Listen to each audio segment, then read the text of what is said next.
In this exercise, we're going to create a simple chat program that includes both a server and a client. And the server can chat with the client, and the client can chat with the server. So it's a little bit different than our Echo server, which was really only one-way communication, in that the client could send messages to the server, and the server would echo those back to the client.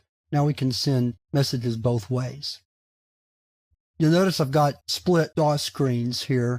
That's because one will be for the client or the server, and the other one will be for the client or the server.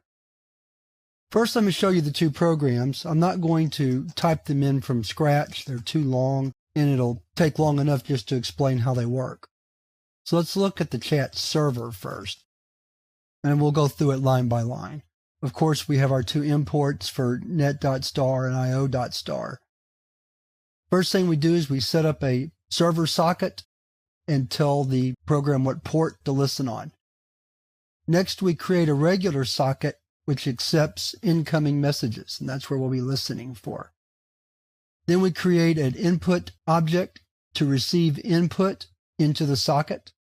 Then we create an output object so that we can send output. And then we have a buffered reader object so that we can type in messages from the server using system.in for them to go out. We create a string variable here. Now we have a while loop that runs continuously. So the first thing we do is we wait for input from the client. If that input equals the word by, lowercase b, then we break, and that stops the program and sends us automatically to close out all of our objects. And I'm not going to go over that again. Otherwise, we write out what the client sent us, because the client will send out first. That's this line right here.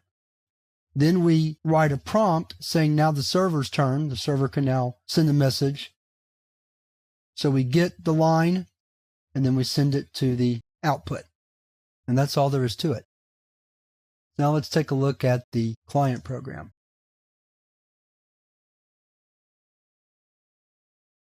Of course, the client program imports net.star and io.star. Then we create a new socket. We provide the IP address for the server, which is our local address, and the port. We create an input object to read our input. We create an output object to be able to send output. We create another input object to be able to receive input from the keyboard, our client input. We have a variable to hold the data typed in or received. And then we have another while loop that runs while true, so it runs continuously. We prompt the user to enter some data by putting a prompt client. We receive that input from the keyboard. We write it to the server. We wait for input coming back. Then we prompt that the server has sent some input. And if that line equals by, then we break.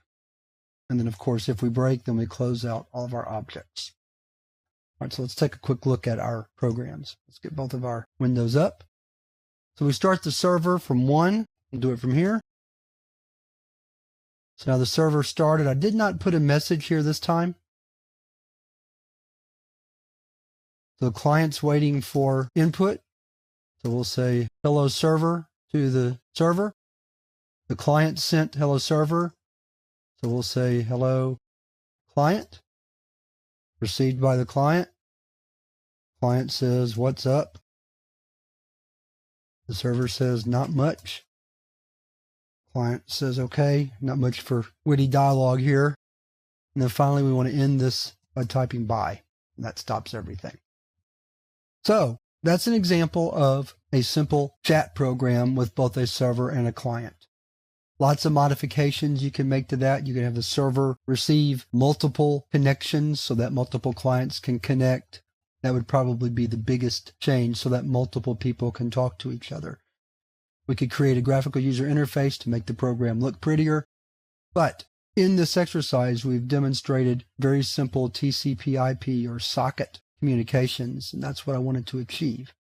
So that wraps up this exercise, and that wraps up this chapter on network programming.